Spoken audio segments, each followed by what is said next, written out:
Welcome to another edition of One-on-One with Mitch, Lafon. And joining me this week from Tesla, it is drummer Troy Luccketta. We talk about mechanical resonance. 30 years it has been working on a new album with Def Leppard's Phil Collen, the current tour featuring REO Speedwagon, Tesla, and of course Def Leppard, and a lot more. Sit back, relax, enjoy. Here is the one, the only, Troy Luccketta. We are speaking with Troy Luccketta of the band Tesla. Good day, Troy. Always a pleasure to talk to you. And back at you, Mitch. It's always a pleasure to talk to you as well. Yeah, it's been a while that we've actually been in a room together. So we gotta change that. We gotta change that soon. So, you know. Absolutely. So let's just get right into it. Let's talk Tesla. You are on this tour with REO Speedwagon and Def Leppard. Let's just talk about that packaging because it's interesting. You know, you've got sort of three great melodic rock bands together, right? Yes, I think it's an actual perfect fit, just like last year with Styx. I mean, if you look at Styx and REO, they're kind of cut from the same cloth, you know, going back in the day. And you know, Leppard and Tesla, we've all got, I don't know, 10, 8 years between us, you know, coming out and being successful. So you've got 40 plus years of great rock and roll history.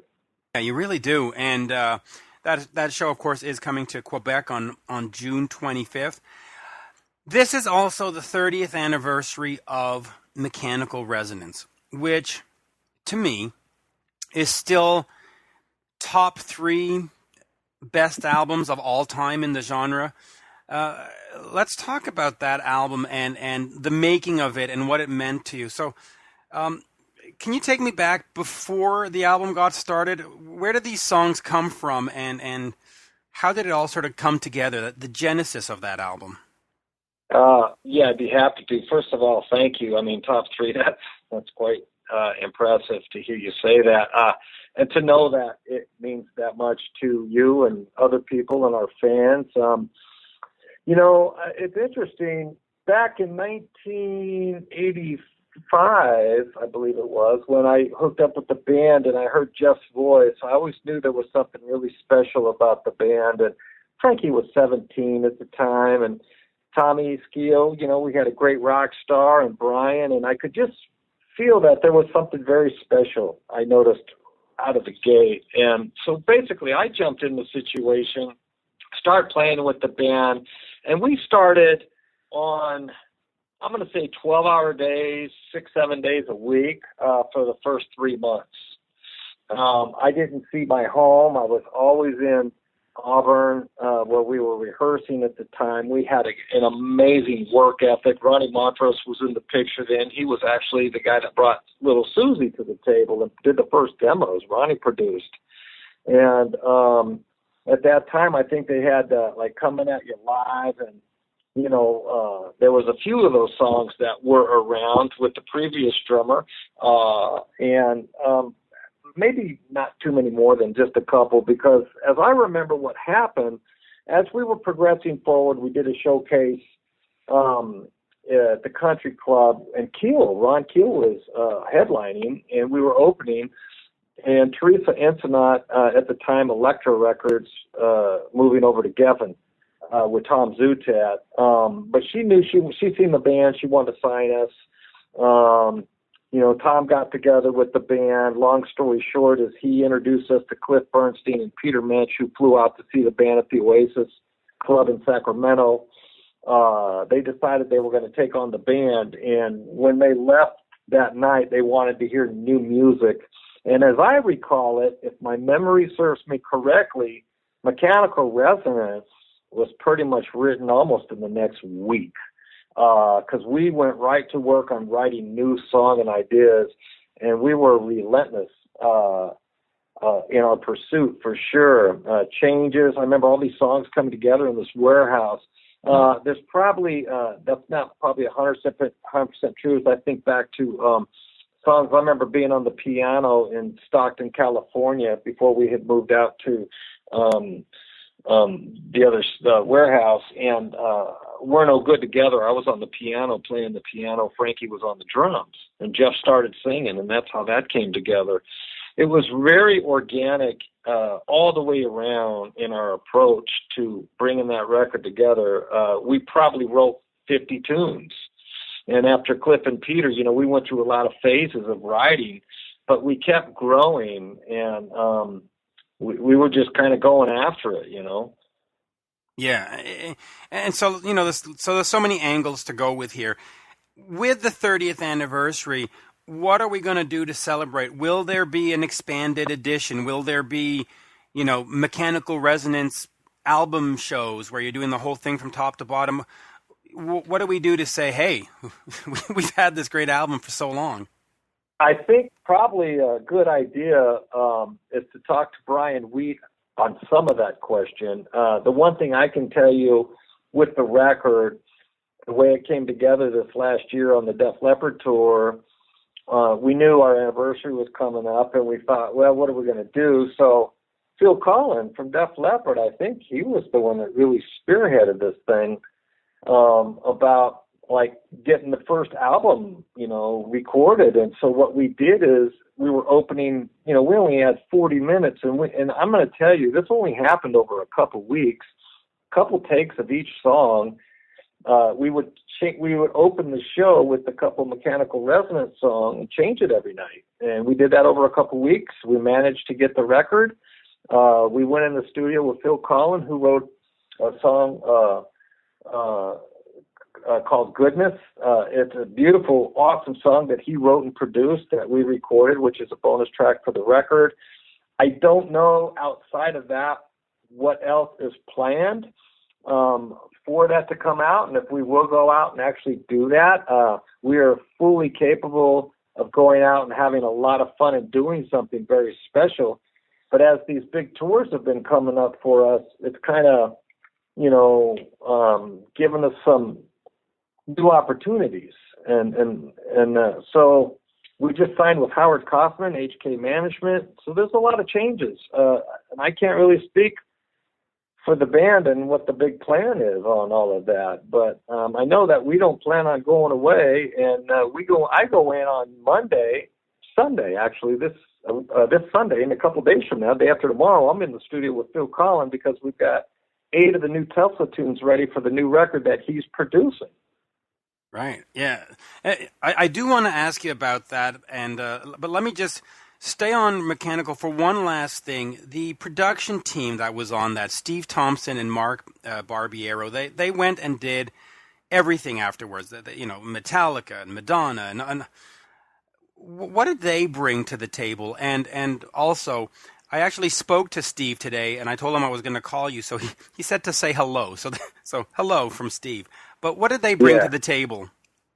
Well, they brought everything to the table. First of all, you brought a great engineer, accomplished musician with Michael Barbiero, who had, a lot of insight from the recording process to the finished master. You brought Steve Thompson in, who was just somebody with complete vibe, so we could never lose the vibe. And he'd be in the studio with us, jumping around and supporting us like a freaking cheerleader. He really, I didn't really understand it until later, just how important that role was and how great at that role he was at bringing out that in that first album. And we were all about going after live performances, and that's what it is, so that team happened to be just the perfect, equation to the band, to kind of finish out the lineup. We had great management. Everything was coming to place. We had a great A&R with Tom Zutat, who signed the band.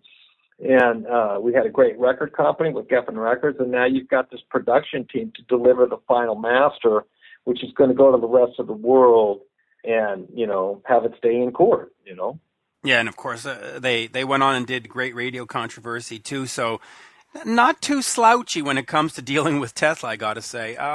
Okay, so we talked about Def Leppard. You were on tour with them back on with that record, and now all these years later, you've got Phil coming in to produce. What is the timeline on this new record? When do you think it'll be out?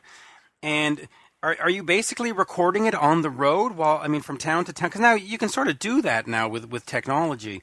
That's exactly what we're doing. The last, month and a half, whatever, the band has been in the studio every day, which is a little, when I say in the studio, we set up a little room with the Pro Tools set up in the back and Phil and Brian's engineering everything. And, they're in there cutting tracks to a grid and writing, fleshing out the arrangements and the songs. And that's what I'm going to be performing and playing drums to all next week. And the timeline, and I don't know, probably next year, of course, 2017. But, things are going really, really quickly. We're not spending a lot of time on this stuff. We're not overthinking it. We're getting in. When we did Goodness with Phil, it was, real simple. We went in, we all played, and, the song came together quickly. And Phil is so amazing in his efforts and his expertise in the sense that he has all those Mutt Lange years behind him. He knows what about and parts and how important those parts are, and not to cloud the vision of the song with something that doesn't make sense. He really gets it, and I like what we're doing because we're all, getting to learn via osmosis through him and just feel a little bit of that Mutt Lange, approach. So he seems to be really, I'm so excited about what he's doing with the band. And, I think he's just doing an amazing job. The chemistry's there. Everybody respects him, and he absolutely loves the band, loves the music, he's doing everything for all the right reasons, So you do mention Mutt Lange, and Mutt, I don't want to say he overproduces things, but he likes to layer, multiple guitar layers. Is Phil doing that same approach, or is it more organic where it's just, okay, let's plug and play? I think, it's been get out the plug and play for us is what it's been. But I'm going to tell you something. We're open to all those ideas because, look at how many Tesla records have we had that is Tesla? We've had all of that. To experiment and try some new things would be a beautiful opportunity, and to do it in that fashion with that model behind us is certainly not a bad thing. I think we'll still keep it very true and make it all about us, Yeah, in fact, that's one thing I've always wondered with bands, especially that have had 30 years career. At some point, do you just sort of lock into, this is the Tesla sound, this is the AC/DC sound, and you don't want to get too distant because you don't want to alienate fans? Or are you at that point now where you just gone, okay, listen, we've given you 30 years of Tesla. We've got to think outside the box now. I think that's exactly where we're at as a band. I know that I am. I can't speak for everybody. I know Brian Weed is. I think Jeff is. I think we're all ready, because I was listening to a track and I'm like, and I don't even know if I should say this, but I was like, well, that kind of reminds me of Taylor Swift, and the funny thing about it was just the way the melody and the approach to the verse, was. And listening to Jeff sing it, and it was very wordy, but I was like, you know what? It's very pop too. But I was like, this is really great because it is so different. And I respect Taylor Swift. She's a great songwriter and a great talent, So somebody else might have heard it differently, but for some reason that's just how it just took me to that place. And I was like, but there's other songs and there's so many. It's going to be well-rounded. It's going to be a Tesla record for sure. With you will definitely hear Phil in it, and you will hear I hear the Leppardish overtones in it, in some of it. Again, I'm not having a problem with any of what's going on. I'm absolutely loving it, and that's all I've gotten from the guys. Everybody's very excited. Yeah, and it's got to be somewhat liberating at this point, or freeing, to be able to just do, because listen, at the end of the day, when the name Tesla goes up on a marquee, it's going to sell. The show is going to sell. So new music now you can sort of do, right? It's got to be nice to have that liberty. So I'll tell you what, the track, the Phil Collen track, Goodness, that he wrote, that is going to be on the Mechanical Resonance record, bonus track. I think it's one of the best tracks we've had in a long time. It can go right to radio. It's ready. It's perfect. It sounds like Tesla, and just like Train. It reminds me of, like, you know, where Train is in that equation, and it's just got a great vibe, great 70s classic rock, awesome contemporary modern feel, and it works, man. I love it. I was listening to that. I'm going, man, I'm just excited about truly what's going on. I'm excited to see where the possibilities are, hoping that there's still a marketplace for, you know, older bands, classic rock bands now like Tesla, even that's where the category we're in, that we can still maybe break out and maybe get a shot at something, you know, today in radio. I don't know if that's even possible, but I do know that we just delivered it with this track with Phil. It's there. It's ready to go. I mean, there's no question in my mind that we have that track right now ready to go with the new record. What's going to happen with it? We'll wait and see. Now, just clear up one thing for me, because you said that Goodness was a Mechanical Resonance bonus track. So there is going to be a re-release of Mechanical Resonance, and there's going to be some new tracks that you're recording for it. Is that what I've understood? It's not the re-release of Mechanical Resonance. It's completely live Mechanical Resonance. Okay. Gotcha. All right. It's everything from Mechanical Resonance recorded live that we didn't really departure from, and that was the one thing for me that I wasn't sure about. I personally would have rather had more improvisation than just kind of stepping back and trying to recreate the record. And we did kind of go back to everybody taking their parts and playing the record just live. That's all it is. But I hope that's enough for everybody, you know? I'm excited. But, and then I'll just clear this up. Is it live, like on a big concert stage, or live in studio where you just set up in a studio? No. This is live opening up for Def Leppard. Oh, okay, gotcha. Okay, great. Okay, now I'm fully. I'm on the right page. Okay. We would take the first 10 minutes of the show and play 2 songs, and we'd switch it out every day. And over 2 weeks, we managed to get what we needed to just mix it. It was done just like that. I mean, there was only a couple performances of each song, and sometimes only one performance of a song. But we got it. I mean, We're No Good Together was only played one time, and that's the version you have. There's no keyboard. Frank's playing his guitar. So that's different. No, listen, I'm going to buy 2 of these, quite frankly. Let me move on to another album, the 5-man acoustical jam. Not exactly 30 years yet, but 26 years. That one sort of changed your career trajectory. I mean, that's the one that people just went, oh, okay, Tesla, I've heard of them, right? I mean, is that sort of the one that for you felt where things changed industry-wise?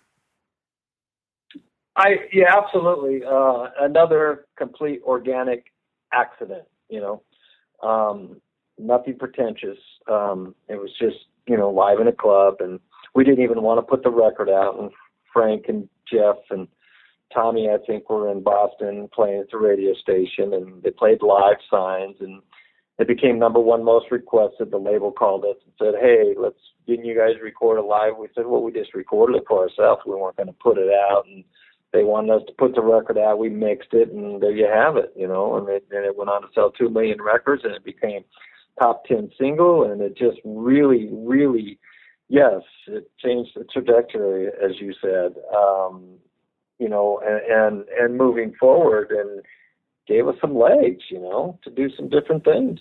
Yeah, it really changed everything, and what I've done with it, because you had a CD single that came out years ago, and it had the bonus track of Little Susie recorded live that for some reason was left out the record. So I always mix it in, and I keep hoping that someday it'll be re-released and properly mixed in. That would be well, you know, I mean, with all these different anniversaries coming up, what's really clear to me with Tesla, we're not going away. That's right. And I say that not cocky, very humbly.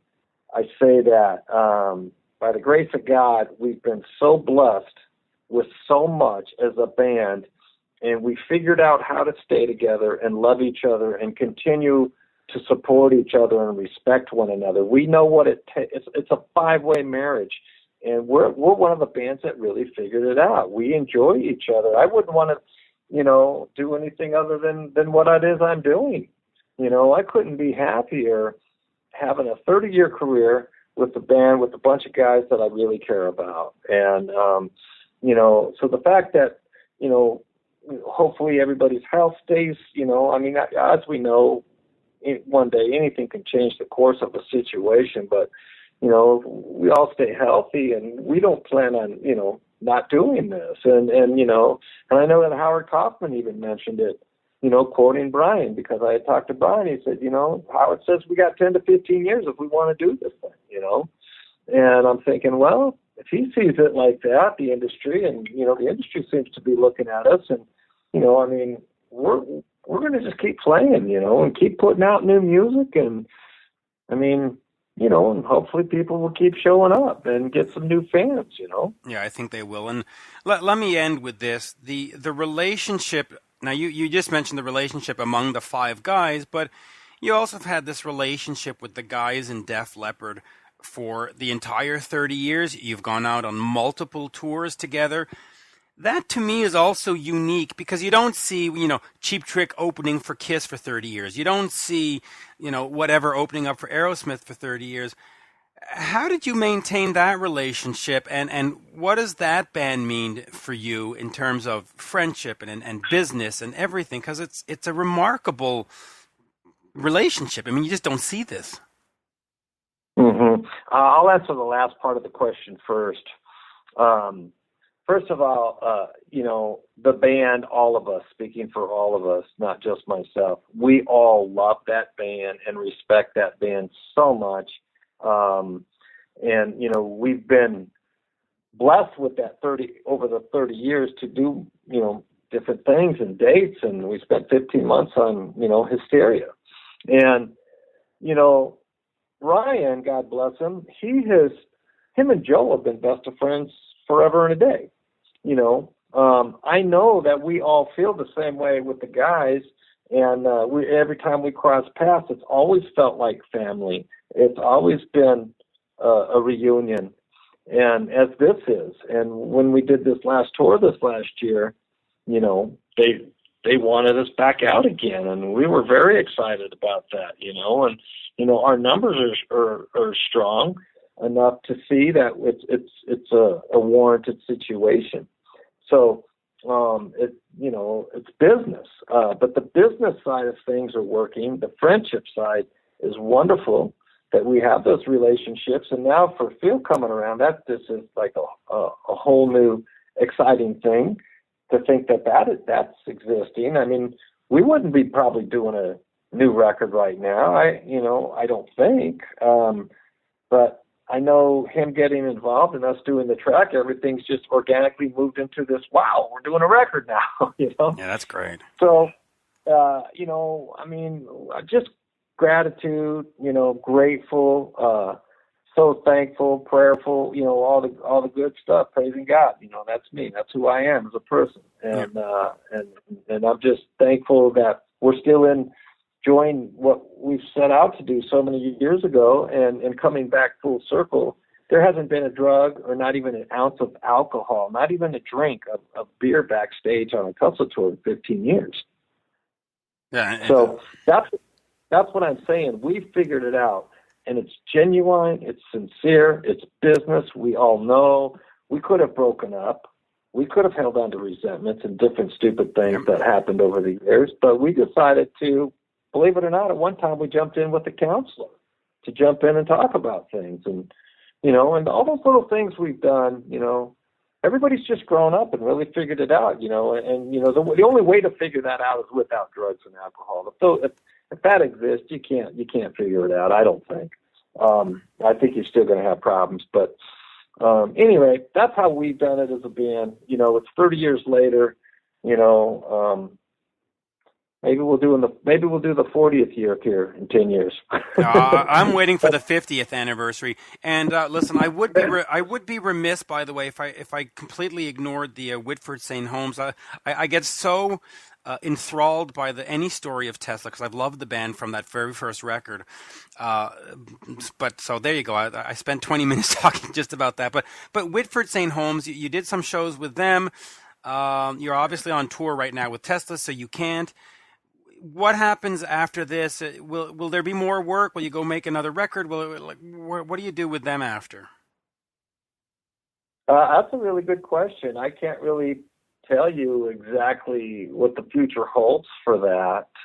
You know, it was, you know, me living in Nashville and them living in Nashville, and it was very organic, very simple. You know, Derek said, come down and jam. I did. We jammed at SIR a couple times. I was leaving town on a Wednesday. I left the studio on Friday. He called me when I was leaving, said, can you go in the studio on Monday? I said, sure. I went in. I thought I was just putting some scratch tracks down for them to get some work done. And I was there Monday and Tuesday. I left. Derek called me back, says, Brad loves everything. And next thing you know, they got a record coming out. Wow, that's kind of cool. Great guys, by the way. That's how that happened. And then, you know, when I finished up last October, I went and did 10 shows with them. And obviously, I'm not out there, and they're doing the White Snake. Matter of fact, today's the record release date for the record. It comes out today. So it's an appropriate time. I actually need to post something as well. But, you know, Brent Fitz is in there. So that's wonderful. And he's going to do a great job. They're going to be out working, and you know, they you know, they have a lot of I feel a lot of love and respect from them. I think they might want me to come back and do some things with them. We'll have to wait and see how that plays out. Yeah, I'm looking forward to that, and I'm looking forward to June 25th at the Centre Videotron in Quebec City. Always a great time to see Tesla, and as a bonus, I get Def Leppard and REO Speedwagon. Not a bad night, I would say. And I think I happen to agree with you. I think we're going to have a lot of fun. Yeah, it's great. Troy, always a pleasure, and thank you. Do you mind if we just talk about Keith Emerson? Oh no, absolutely. Go right ahead.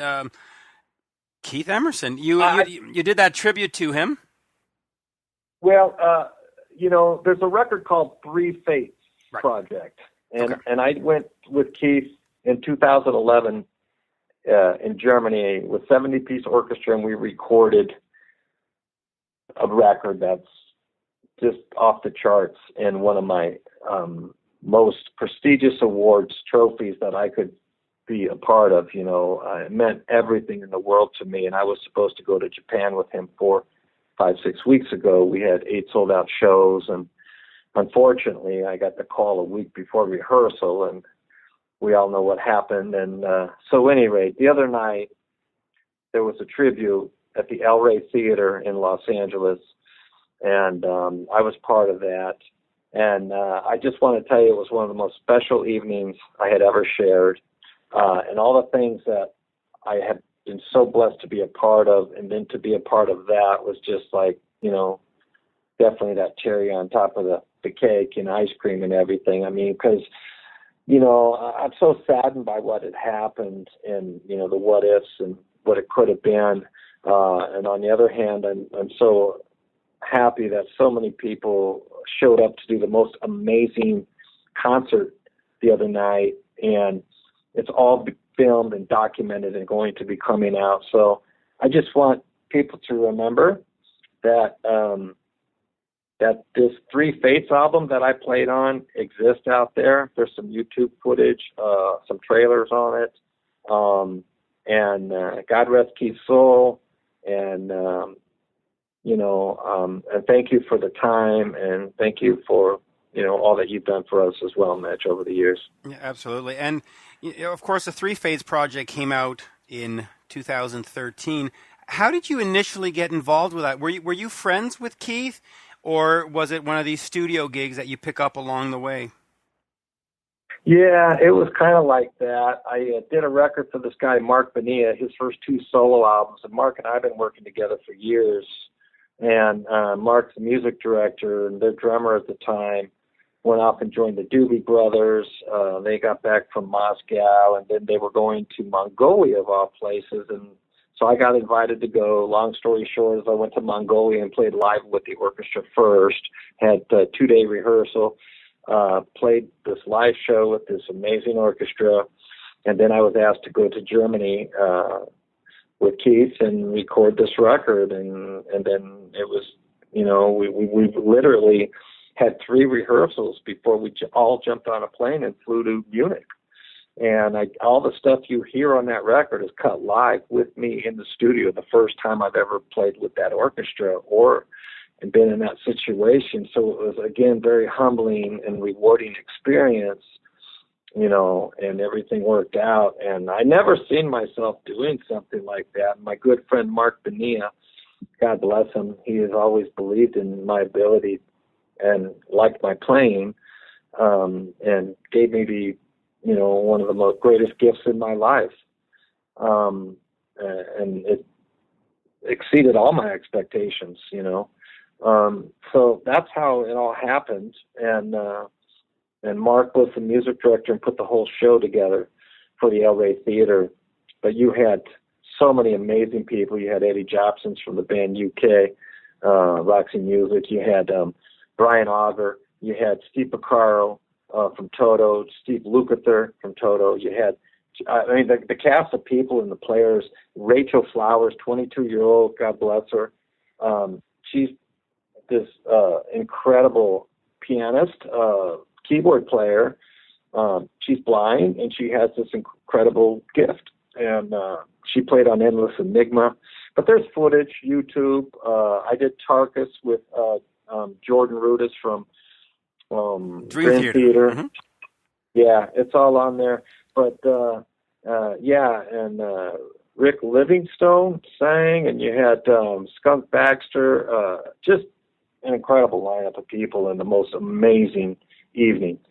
So something we definitely want to remember, we're looking at 40-plus years going back with somebody who really put that whole prog thing in place, and just to be part of this mixed music stuff I do. I've been so blessed, I'm on Doris Day's last record. I've been able to stretch out and do some different things, and she's 92 now, and she's got a record called My Heart, and I was blessed to be part of that, and let's not.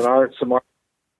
I was going to say, let's not forget Savile Row with Mark Bonilla, which you put out a couple of years back. Well, Thank you, and we're actually getting ready to do a second record. Yeah, we're going to do that.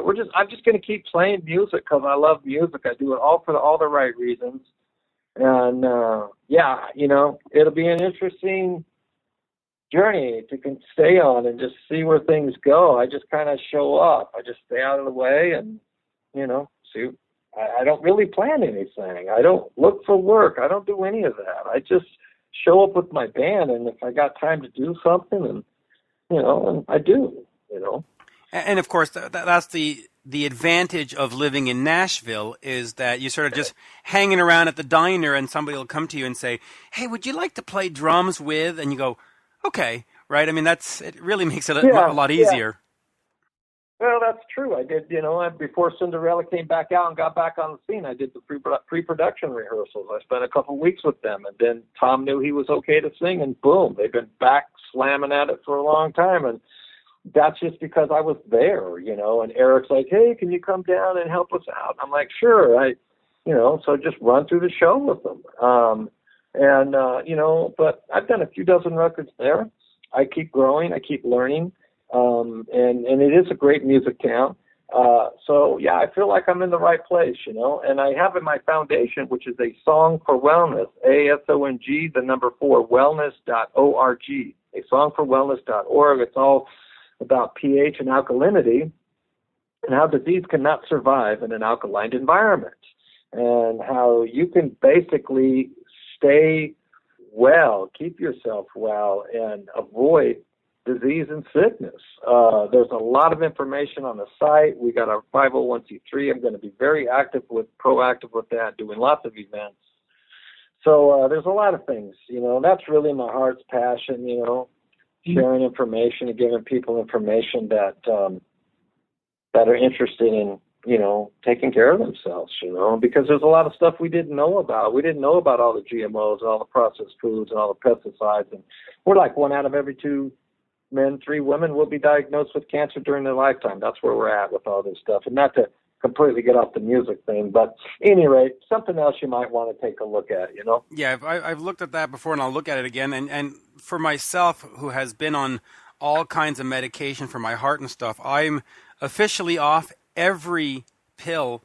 I don't take anything, and I haven't felt this great since like the age of 18. I'm of the advice, or of the opinion, I should say, that I think some of the pills were actually making me sick, quite frankly. And so, well, there's no question. There's no question about that. I'm a firm believer in the byproducts and the side effects, and and then you got to take a pill for another pill, and it is what it is. And I just encourage people to educate themselves. Absolutely. And on that, again, June 25th, Centre Videotron in Quebec. I shall be there, and I look forward to it. Triple bill of absolute greatness, and it is going to be your first show at that new center. They just opened it. And I got to tell you, it is spectacular. You will love it. The accommodations and everything are beyond first class. So you're in for a great night. Yeah, I'm certainly looking forward to it, and I look forward to seeing you. Thank you, Troy. All right, we'll talk soon. Bye-bye. And there you have it, folks. My interview with drummer Troy Luccketta of Tesla, one of my favorites. Do check me out on Twitter at Mitch Lafon, MITCHLAFON, and on Facebook, one-on-one Mitch Lafon. And of course, do not forget to go see Def Leppard Tesla REO Speedwagon this summer at a venue near you. And be safe. Thank you, folks. Bye for now. Oh my.